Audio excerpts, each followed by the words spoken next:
You're live, Joe. Good afternoon. I'm now going to call the Norfolk County Commission meeting of April 2nd, 2025 to order. We have a new remote participation clause. On March 28th, 2025, Governor Healy signed into law House Bill 62, an act relative to extending certain COVID-19 measures adopted during the state of emergency, which includes a 2-year extension of the option for public bodies to hold remote meetings by suspending certain provisions of the Mass Open Meeting Law, Chapter 30A, Section 18-25. That action was effective immediately, extending the option for remote meetings through June 30th, 2027. Thank you. We're live and remote.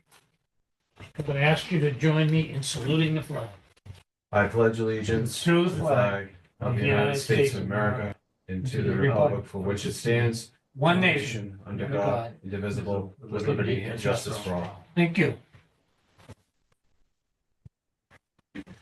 I'm going to call the roll. Commissioner Collins? Present. And Commissioner Shea is present. We have a quorum. I believe Commissioner Stady is out of state Commissioner Stady is out of state on county business. and he's on county business, and I don't see him on the remote. He wasn't quite sure. So we have a quorum. We'll go forward. Call the water roll call.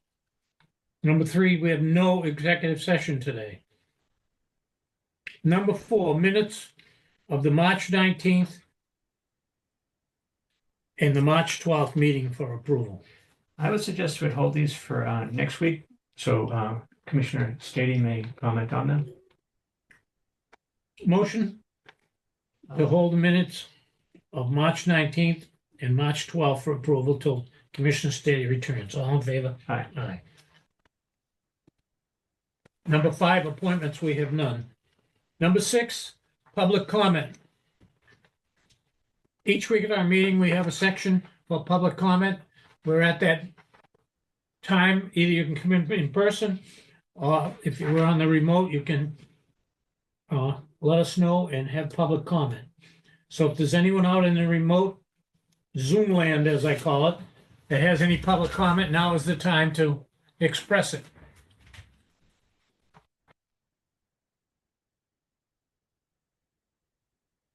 Director Cronin, have you had any contacts about public comment? No, sir. Okay. Last call on public comment. Old business, I have none. Number 8, personnel matters for consideration. Commissioner Sure. So Collins, please. the first is at the Wallaston Recreational Facility. Notice of contingent employment for John Corrigan as seasonal golf associate at the rate stated, effective 4/3/25. So Motion made and seconded. All in favor? Aye. It is a vote. Next one is the registry of deeds, please. there was a resignation for Carol Graham as senior clerk, effective 3/21/25. I'll make the motion. Motion made and seconded. All in favor? Aye. It is a motion. It is a vote. Number, got 4 or 5 here on at the agricultural school. That's correct. So the first is a notice of address change for Selena Humphrey at the rate stated, effective 3/27/25. So moved. Motion made and seconded. All in favor? Aye. It is a vote. Next.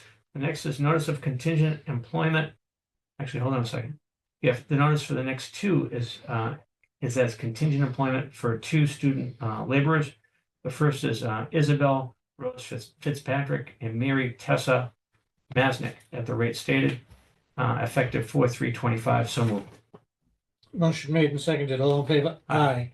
It is a vote. Next. Lastly, at the Aggie School, notice of contingent employment for Carlos Terran, Terron, as a substitute instructor, effective 4/3/25 at the rate stated. So moved. Motion made and seconded. All in favor? Aye. Aye, it is a vote. Number 9, payroll and expense warrants for approval. Okay, the first on the warrant list is 25-39, payroll of the county in the amount of $147,963.25. So moved. Motion made and seconded. All in favor? Aye. The next item is 25-39, subsection 20, payroll of the school in the amount of $386,771.76. So moved. Motion made and seconded. All in favor? Aye. It is a vote. And lastly is 040125, expense of the county in the amount of $97,287.56. So moved. Motion made and seconded. All in favor? Aye. It is a vote. Next. That was it. That It was just it. three. That Yep. concludes personnel matters for today. 9, payroll and expense warrants next. No, that's what we just That did, was Joe. what we Right. did, okay. Yep. Number 10, fiscal year 26 indirect cost revision and possible vote. In your packet is a sheet about all the indirect costs. I'm going to ask Director Cronin to address this and explain it to us. Sure. Thank you, Mr. Chairman. Commissioners, last week you voted the FY26 budget inclusive of the proposed indirect cost. Following the meeting, the school business manager called attention to a line item in the calculation known as reduction of debt, which is the very bottom line. I had drawn the costs associated with reduction of debt for both the county and the schools from information in our Tyler accounting system. One of the lines that I had attributed a $60,000 cost to was erroneously labeled. That cost belonged to the schools, not the county. So there's a slight modification that moves $60,000 from the county's proposed FY26 indirect cost for debt to the schools. So with your permission today, I'm just asking you to affirm and revote inclusively the indirect costs associated with the FY26 proposed budget. This new value is shown at the very bottom line under the FY26 proposed budget, shaded brown. So if you would like to just make a motion to approve the revised indirect costs as presented today, it is inclusive only of the $60,000 cost shift. Does not impact the budget at all. And we already voted it, You voted budget last week. Right. and it was 60,000 off, you know, The 60,000 was in the wrong category. Yeah, because of the title system accounting. So we've revised it. We just want to be very clear that the indirect costs are now shown to be $60,000 more for the schools, $60,000 less for the county. That's all. It's cost shift. You want me to make that motion? Please, thank you. Go ahead. I'll make the motion that Let's we hear the that we vote. shift the indirect cost from the county to the ag in the amount of $60,000. Motion made and seconded. All in favor? Aye. Aye. Thank you, Commissioner. Okay.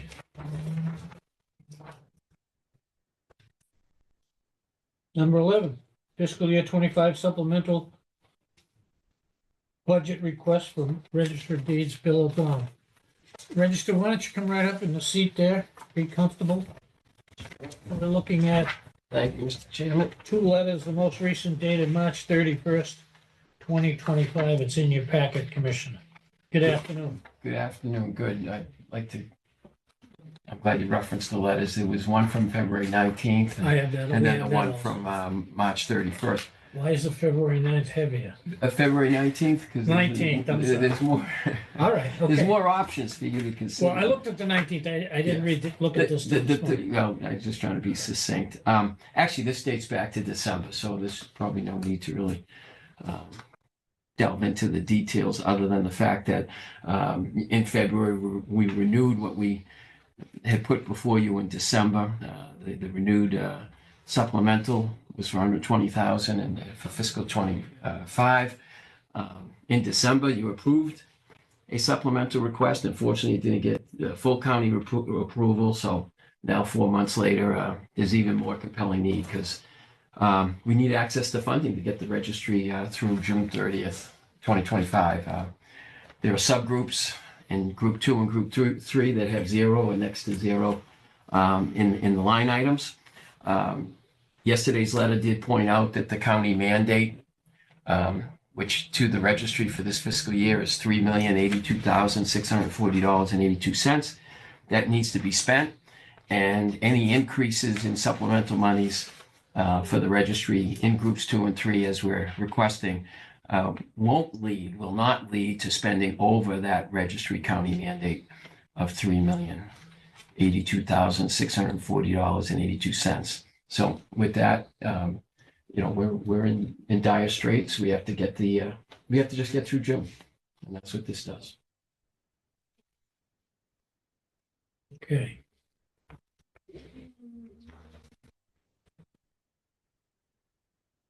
So this has got the same figures as 19. No, yesterday's letter was just much more, just sort of a synopsis. The 19th, Okay. how you do things, we're just looking for a favorable vote. Yesterday's letter was really just to make, kind of clear that, we didn't get full county approval in December, and that's why we're back here, and things haven't gotten better, we need monies to get through June 30th. And I think one thing that's clear on the 31st letter is, what the county mandate is, and that there's no way that we will be spending over that county mandate with this supplemental being funded. So that's a good thing, at least, from different people's perspectives. So no, the letter yesterday was just trying to make clear that you can increase group 2 and 3, and it's still not going to put you over the county mandate, which has been a concern at this table.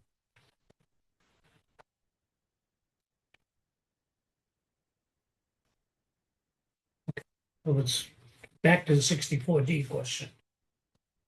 The big question. Commissioner, any questions? I'm all set. I'll make a motion to take it under advisement. Okay, well, I know Richard saw the first letter. He has not seen the second letter. And he told me he wanted to weigh in on the first letter, so. If we have no other questions, and we're gonna keep it to this subject, motion to take it under. Advisement. Okay, I have no further questions. We are gonna act on this, so we're gonna have another discussion when Richard returns. So we can ask. And we're under some, well, we're sticking to our calendar on the budget, so it won't linger. Motion to take it under advisement. All in favor? Aye. Okay, we'll Thank take it you. under advisement. Take care. Next is number.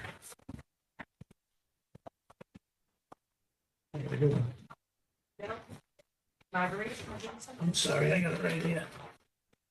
That was 11, that was 12, that was 11, number 12. 12. Report of the procurement department for bid openings and contract awards. We have none today. None today. Let's see it. None. January 2025 trial balance for acceptance. Here it is.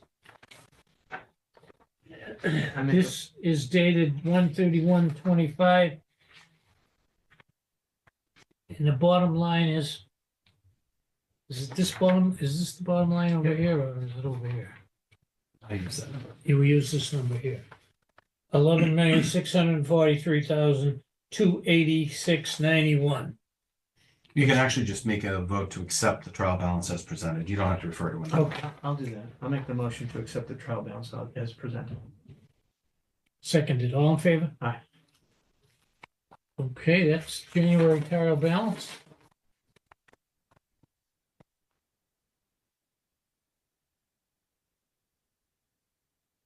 Number 14, report of the county director.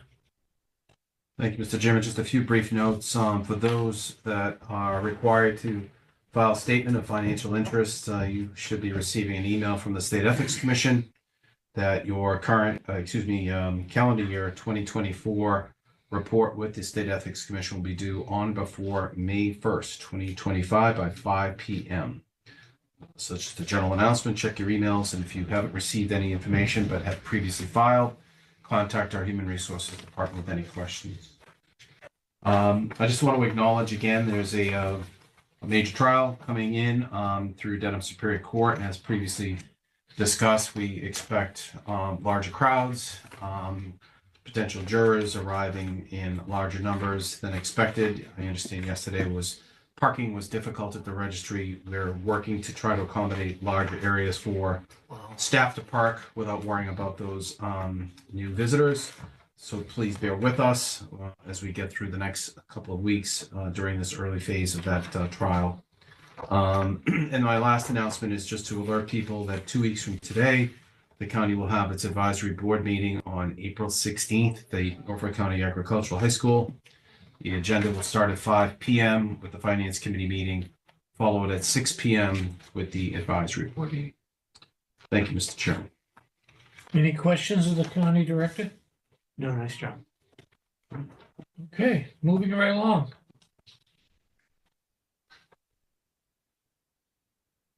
Number 15, emergency items or topics the chair did not reasonably anticipated would be discussed. I have none. I do have a comment that I had occasion to go to President's Golf Course at 8 o'clock this morning on a chilly morning, but the sun was out and I was unannounced. I have,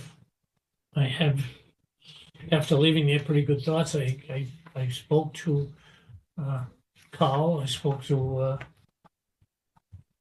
our new pro, Ms. Calabro. I spoke to Amy, and I spoke to a couple other rangers, and I saw our former superintendent, Fitzpatrick, Fitzroy. Fitzroy, and everything was humming. And I was there for an hour, and by the time I left, there were people came in and were off and golfing, and everything looked pretty good and ready to go. So I was encouraged. Of course, we're enslaved to the weather, but it turned out to be a pretty good day. So I'm here to report that they're up and running at the golf course, which leads me to a little note that Director Cronin had left for me this morning. We had an unfortunate incident yesterday where our North Quincy High women's tennis team uses our courts, and they were there and getting ready to practice, and some young men came and made some representations to their courts and forced our girls off. So we've reported this to the Quincy Police and the school department, and we're looking forward to making sure that it doesn't happen again. We have agreements with both Quincy and North Quincy teams. I believe it extends to the golf course, but we had some discussions with Carl, and these teams come first. And there's plenty of room day in and day out at our golf course, and there's plenty of room on our tennis courts. So these schools have a contract with us, and they come first. So we're going to try to make sure this doesn't happen again next week, but we're on top of it. I just wanted to get it on the record, and hopefully it won't happen again. Okay, last call. Anybody have anything else? I'll have a motion to adjourn, please. Sure, motion to adjourn. Seconded. All in favor? Aye. This meeting is adjourned. We have a regular full meeting next week. Thank you very much. Now that's